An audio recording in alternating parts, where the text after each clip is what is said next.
evening, everyone, and welcome to this week's edition of the SFL podcast, presented exclusively by APM Music. And of course, this week we got some more fun for the whole family. We're going to be talking about some playoff fun stuff. So we're going to be running through the Sunday slate, and of course, we're going to be giving you our predictions. But of course, for all that, we'd like to let you know that the SFL can now access SFL scores through ScoreStream app. Mighty, what is about the ScoreStream that really makes it special?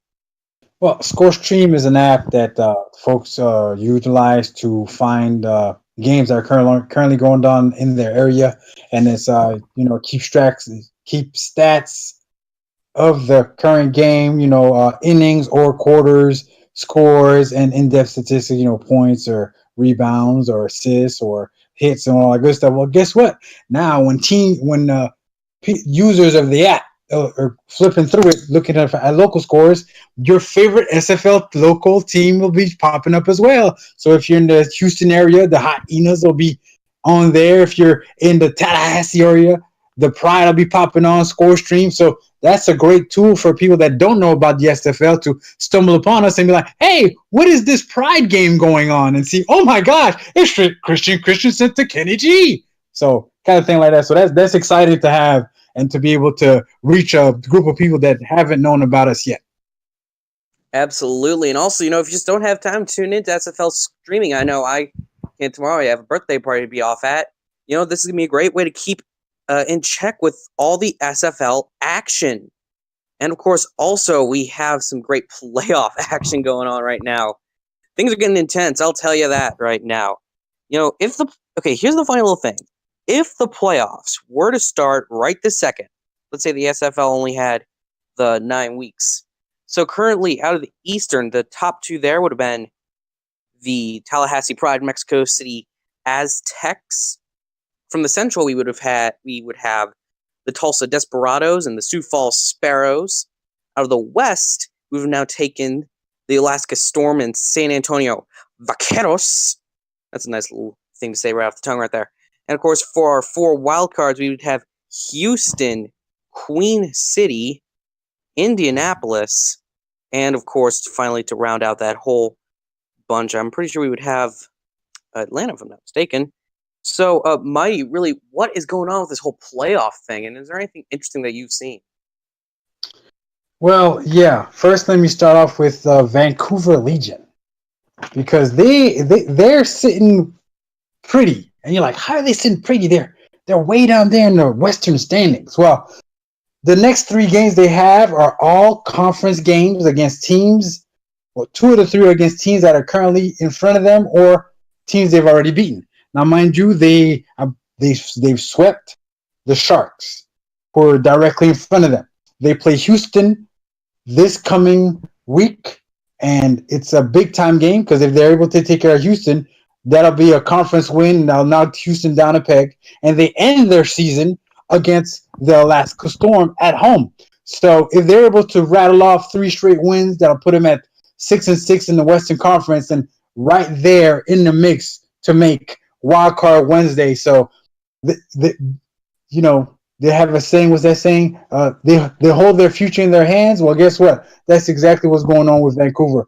Take care of business, and the playoffs will be right there within their grasp. Alrighty, and really anything else interesting that you've noticed, Mighty? Yes, in the Eastern Conference, we have a tight race. We know Tallahassee done ran away with the number 1 seed in all the land, and also the number 1 seed in the East. But between Queen City, Atlanta, and London, they're separated between, they're separated. 2 games separates the 3. Funny thing about Queen City and London is they faced each other 2 times in the last 3 games of the season in the home series. Queen City sandwiched between the 2 London games. They have to go to the frigid field of Alaska. London has to go to Carolina. So right then and there, whichever team can take advantage of the fact that they face off that many times to end the season, I'll have the leg up going into the playoffs. Atlanta, they have a tall task ahead of them as well. After Carolina this week, they got to go to Mexico City, and we know Ramos and Ray Bentley will be ready to face off against the Swarm, and they end this season against the number 1 overall seed, Tallahassee Pride. that's a tall task in and of itself. So daunting task for all three teams. They take care of business and let the chips fall where they may. All righty, now that's some very interesting out of the East right there. Ramos, what has really caught your eye out of this whole playoff race? There are a few teams now with 2 wins that, even though they cannot finish with a winning record because they are 2-7, they can still make the playoffs. There's still chances for them to make the playoffs. So we are going to go briefly of who has probably the better chance on going to the playoffs. Let's start with Carolina. They have at Atlanta, against London, at Tallahassee. Now, on those 3 games, they are a combined 0-3. So that's not very good. Then when we look at OKC, they have to go at Tulsa, which only has 1 loss. They have to face Chicago at home, who already lost against, and they have to face against St. Louis, the Gladiators, who also lost against. So that's 0-3. That leaves us with the Chicago Wildcats, the defending Eastern Conference champions, Chicago Wildcats. Now, in my opinion, they have the best shot of those 3 teams to make it to the playoffs. I'm not saying they will, but I think if there's one team that has the best shot, I think it's Chicago. They have won 2 games. Those 2 games were against Indy and OKC, and they have to face them again. So they have to face Indy now at home, and they go to OKC. Right there, they are 2-0 against those 2 teams, and they close the season against the Sioux Falls Sparrows, who right now look very, very, very good. So I think they have a good shot against Indy. They have a good shot against the Renegades. I don't think they will beat the Sparrows, but of those 3 teams who, even though they will not finish with a winning record, still have a shot, I will go with the Wildcats to have the best shot, and that's what really has caught my eye. The fact that even though there's teams that will not get over 500, they make it to the playoffs, and you never know in the SFL, they can make some noise. Yeah, I'll always kind of like to think about it like this. The last time Queen City won the championship, their record was 6-6. So, again, right. As you said, Ramos, anything can happen. You were speaking about the Chicago Wildcats, and to start off our little review of this week, we got that Central Conference showdown between the Indianapolis Red Devils and the Chicago Wildcats. Mighty, what do you have to say about Chicago's situation, and in particular, this game? In a rematch of an earlier game this season where Chicago was able to edge the Red Devils, the Red Devils go into the Wildcat house with the number 3 offense. They're facing Chicago's number 10D. Indy's also bringing in the number 3 defense, going against Chicago number 12.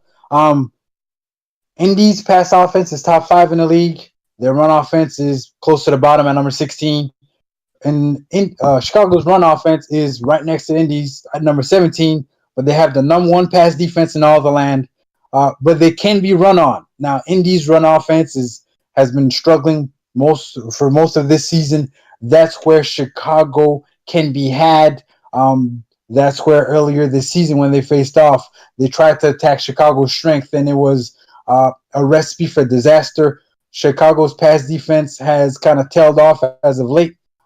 But because of Indy being so lopsided in their offense, I like E.T. King to be able to pull out a drive late because they'll be able to hold down Chicago's O. Chicago averages, I believe, 26 points a game. Indy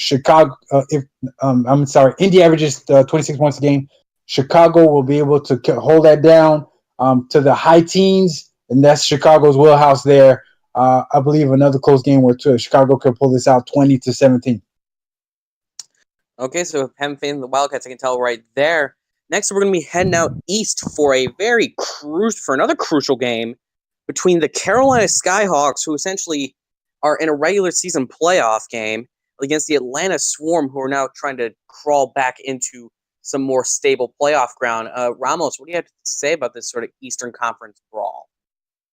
Obviously, I was speaking about how Carolina still has, mathematically a shot to win this game. In the previous matchup, Atlanta was able to win at Carolina 16-3. In the previous 2 games of these 2 squads, last week Carolina won against OKC 31-30, and Atlanta fell to the Queen City Corsairs 19-14. Looking at some stats, Carolina, unfortunately for them, they're last in points per game on offense at 18.67. Atlanta is at 14th, so not much better at 20.44. But here's the big difference, though. Carolina defensively allows 26.22 points per game. That is 13th in the SFL, whilst Atlanta is very good at allowing just 19.67 points per game. That's second best in the entire SFL, just behind the Tulsa Desperados. So I think Atlanta will be able to win this game again on a low scoring affair because these two teams are not scoring many points. And Atlanta right now is playing very solid defense. Against Queen City, it was basically a bunch of field goals that won the game for them. So I think Atlanta will win this game. They will be at home at mid-10s, the mid-teens, like something like 16-13 or 14-12, something like that. Give me Atlanta at home. They have to win also to keep those playoff hopes alive. So yeah, I like the Swarm. Okay, and once again, you were speaking about Tulsa earlier. Next game up is going to involve them taking on their fellow in-state rivals in Oklahoma, Oklahoma City. Ramos, I swear to God, you have like predictive powers as to what game's coming up next. Mighty, what do you have to say about this sort of battle for Oklahoma and for OKC? Apparently, this is the week of rematches because in another rematch, the Renegades are heading to Tulsa, where Tulsa beat them in the first game of the season. OKC has the number 13 offense. They're facing Tulsa's number 1 scoring defense, like Ramos just said. OKC's bringing into this matchup the number 17 defense, facing Tulsa's number 5 scoring offense. OKC throws the ball a metric ton. They're number 3 passo in the league, but their pass defense is no great shakes, as they're next to last in pass defense, but their run defense is pretty stout at number 5. Tulsa can't really, they struggle throwing the ball. They have the number 14 pass, offense, but their run defense is great. Tulsa has 17 turnovers forced this season, which is not 17. I'm sorry. I'm sorry. I'm sorry. I'm stumbling on my words. They have 17 turnovers forced this season, which is the most in all of the land. OKC likes to throw the ball a ton. Because of that, Tulsa will be able to get their hands on a couple passes. We know Charles Ball is just sitting back there ready to pounce and make a big play waiting to happen. It's been a while since we called his name in the game, and I know they're champing at the bit to make up for that loss that they suffered last week at the hands of Sioux Falls. So give me Tulsa in this matchup. OKC's going to have one too many turnovers, which will cost them the ball game. And then also, Tulsa, they're going to be angry from last week, so they're going to be having a huge game. Next up, we're be heading out to the left coast, as my friend Vince Brown will say, for a game between the Alaska Storm and the San Francisco Sharks. We all know what happened last time. Ramos, do you think that Alaska will get their revenge in this rematch?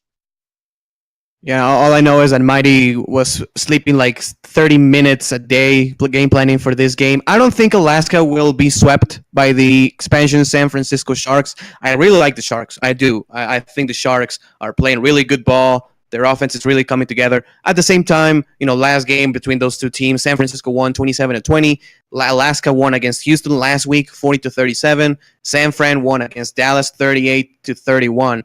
Which this tells me, just looking at by the stats, is this is going to be a very high-scoring affair. We will see the quarterbacks throw the ball all day, and I think this will be a game where the first team that scores 40 points will win, because it does seem that way. Alaska, speaking about points, scores 30.56 points a game. That's second best. San Fran scores 25. That's eighth. And points allowed, Alaska is pretty good, allowing just 21.1 points per game. That's sixth best in the SFL, while San Francisco is allowing 28 points a game. So 4 touchdowns a game, which is fourth worst in the SFL. That means 15th. I think Alaska will be able to win this game, as I said. I don't think they will be swept. I just don't see a Mighty team being swept by the expansion San Francisco Sharks. I like Alaska on the road by the score of maybe about 42-37. Looks like that these two are going to be in kind of a bit of an arena brawl. right there. And of course, next up, we're going to be heading into the heartland of this great nation as the Sioux Falls Sparrows do battle against the St. Louis Gladiators as Sioux Falls tries to gun for that top spot in the Central. Mighty, how do you think this game is going to be played out on the gridiron? Rematches everywhere. In another rematch, Sioux Falls is looking to build on their streak that they're currently on, heading to St. Louis. They beat St. Louis earlier this season. All time, they are 3-0 against St. Louis. Sioux Falls bringing in number 6 offense, facing St. Louis number 11 defense. St. Louis is number 17 offense, which is next to last, is facing off against Sioux Falls number 7D. Sioux Falls has the number 5 pass defense. St. Louis has the number 15 pass. Oh, that's a recipe for disaster. Jason and AJ are ready. This is the time that the teams that are making a run make a run. St. Louis has to run the ball and run the ball a ton to be able to make this game or keep this game close, because the minute the ball goes in the air, I do not like their chances against the secondary Sioux Falls. I like Sioux Falls to just keep it rolling and win this ball game as well. And much like Sioux Falls, we're going to keep it rolling now. Before we go into primetime, we got a match out in the Western Conference, in the state of Texas in particular. We have the Dallas Roughnecks, the only team now that have been mathematically eliminated from the playoffs, and the San Antonio Vaqueros, looking to really sustain some sort of Western Conference playoff position. Ramos, how are you feeling about a game for the battle in the Lone Star State? I think this also will be a very close game. On the last match again between these two teams, San Antonio was able to win, but just 24-21. So it was a 3-point difference. It was a very close game. Last week, Dallas lost against the Sharks, as I was saying, 31-38. Well, 38-31, they lost. Meanwhile, San Antonio with Josh Miller, great rookie quarterback. He really impressed me. I was on the call with Eric on that game, and he was just amazing, throwing for 5 touchdowns. They were able to win against the Vancouver Legion 35-31. Points per game, Dallas scores only 19.4 points per game. That is 16th in the SFL, and they go against the 9th scoring D in San Antonio. They allow only 22.89. But the difference here is also, and this is why I'm saying this is going to be a close game, because the numbers are just so even. Points per game, San Antonio scores 24.22, which is 9th, and points allowed per game, Dallas allows 32.44, which is last. So what this is that Dallas doesn't have a very good offense, and the defense is struggling. Meanwhile, San Antonio has both 9th scoring defense and 9th scoring offense. There's a lot of balance between those teams.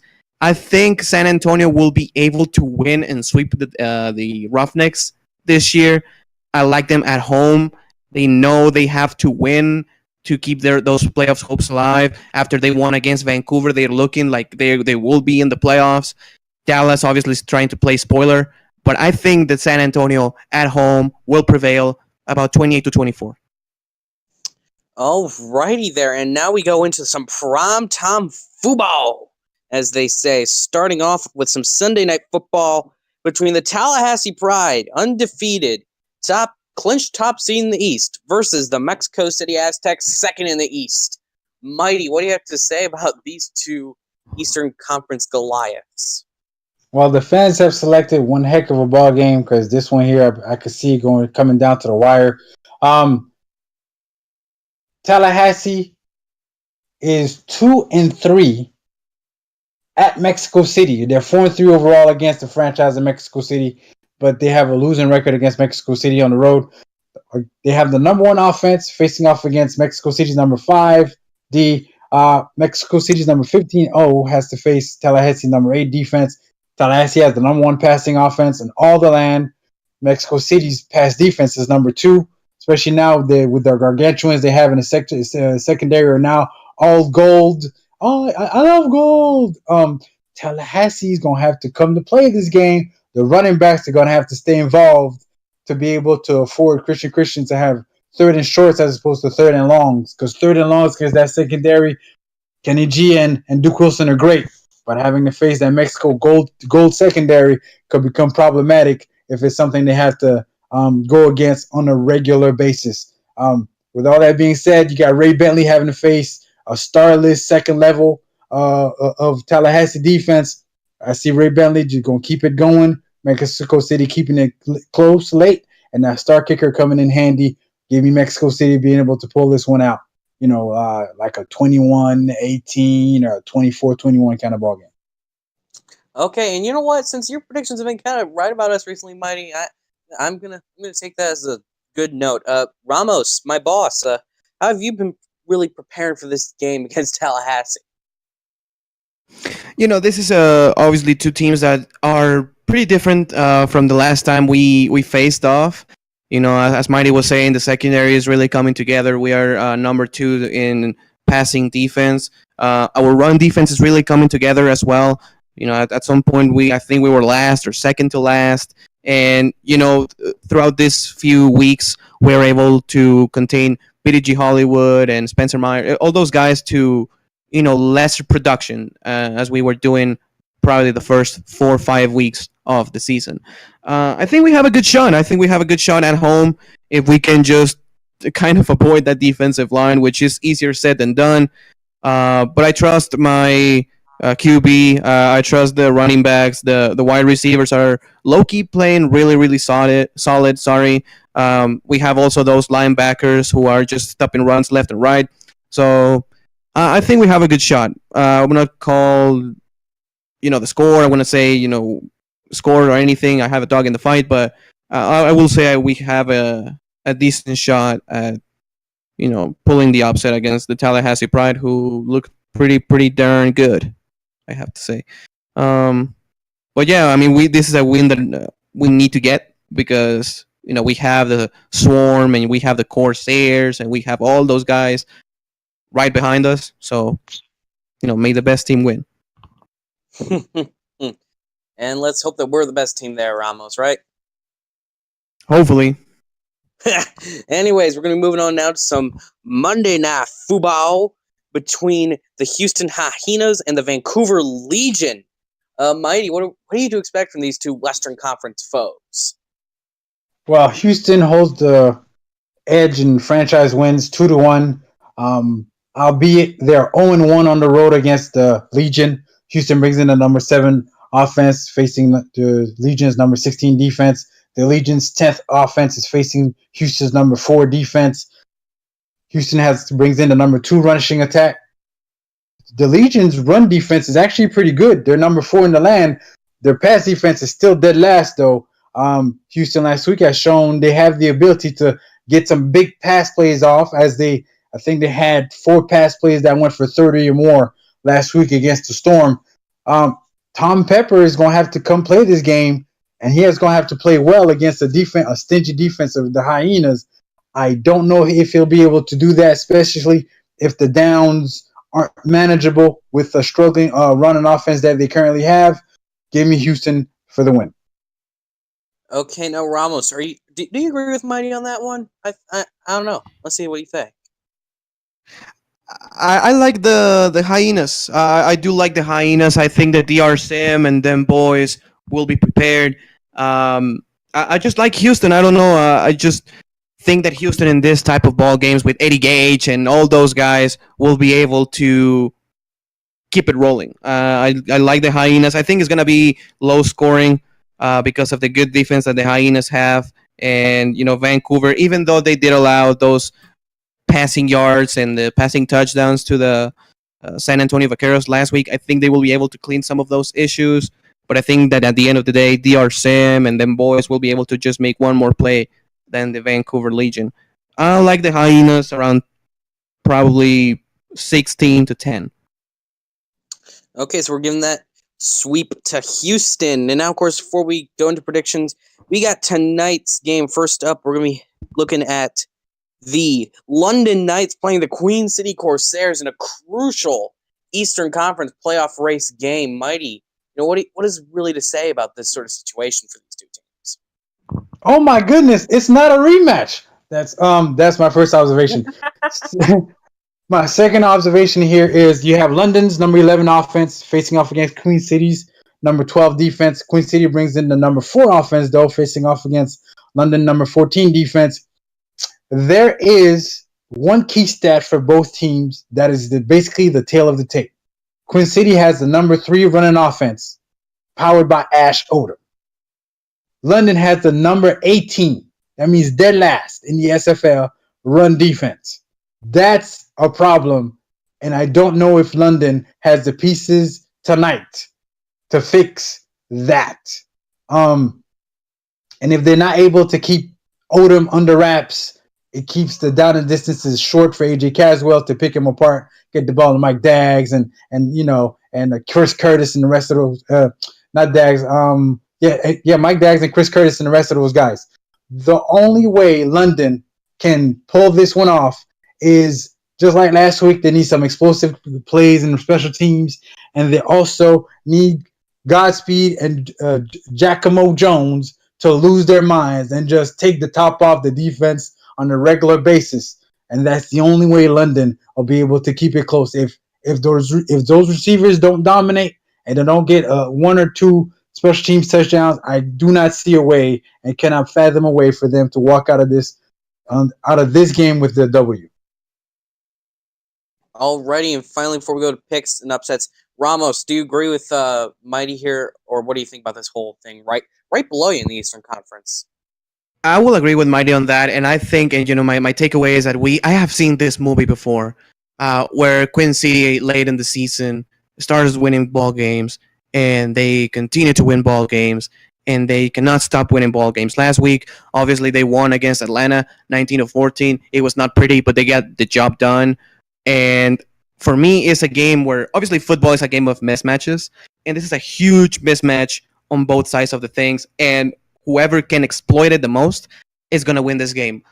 Quinn City's running attack against the dead last London run defense, as Mighty was pointing, and also Giacomo Jones, Godspeed. Those are really good wide receivers. We had to face him last week, and Giacomo Jones was amazing. He caught I don't know how many passes, but he got 170 yards on us. He's really, really good, especially as a deep threat. Against that Queen City secondary with lack of corners, with corner stars, that can be an issue for Queen City if London is able to exploit it correctly. That being said, I do like Queen City at home. I think it's going to be high scoring. I think we have a lot of yards. I like Queen City probably by the score of about 31-24. Give me the Corsairs. Okay, so now let's go to our picks for this week. And you know what, Mighty, first off, give me your picks. You've been doing pretty well this season, obviously, 75% accuracy. This week, my lock is the San Antonio Vaqueros. I like them a lot this week to just come in, not be flashy, just take care of business and get out of Dodge with a W. My upset this week, it took me a minute, had to think about it. AJ Francis has been a horse this season. I called it in the off season. I just liked the way he ran back then, and now he's evolved, and he's a problem and a half. I could see him being the difference in the game they have against the Swarm. So give me Carolina to be able to eke out and get a win streak going and get a W in Atlanta. So he's going to be taking that dub. And, of course, Ramos, my boss man, what are your picks for this one? Obviously, you've not been quite as successful as Mighty here. Yeah, so take it with a grain of salt. We were just speaking about that game. Queen City Corsairs. I think Ash Autumn will go off. I have them as my lock. My upset, I like the Chicago Wildcats. I do. I think that, as I was saying, they have the best shot out of the 2-win teams to make the playoffs. Not saying that they will make it, but they already beat Indianapolis. They're at home. Give me the Wildcats. I think they will have the horses to pull this off late in the game. Okay, so that's your second time speaking positively of them. And, of course, before we go, guys, just as another reminder to download the ScoreStream app to your mobile device, or, of course, view it on your laptop if you can. Of course, it'll give you score updates all around the SFL from teams that you follow. And, of course, if you are a big fan of your own local sports, it can give you score updates on those too. And, of course, for expansion purposes, it's great since it'll show new people all the teams of the SFL before we go. And, of course, with that, that wraps up this episode of the SFL podcast presented by APM Music. I, of course, am your host, Jack Brown. Alongside Ramos Lynn and Mighty RX, we say thank you for tuning in and have a great weekend full of SFL football.